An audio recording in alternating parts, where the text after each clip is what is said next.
Till och med sett fel butik, så tyvärr, ingen andra runda. Vi hade fantastiskt kul. Ska vi spela rundan?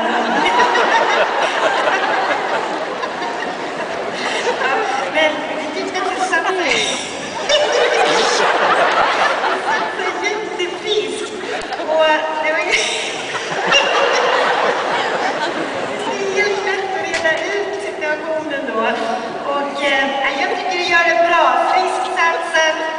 Ett tips, använd inte tygen som handtag. Men absolut, jag tycker du har jobbat på bra sedan förra året. Jag tycker att Beta gjorde det bra och att det var liksom en lite flygande känsla i början.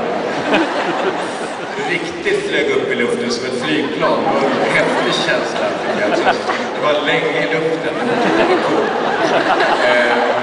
Sen tycker jag att hästen har en bra inställning. Det är lite för mycket flygtur så flög förbi någon gång. Men jag tycker att det är mycket bättre någonstans. Även om inte resultatet säger så var det bättre. Mycket kaxigare ridet än förra året. Det tycker jag också. Och det är helt med Peter. Absolut, vi vill se dig här igen.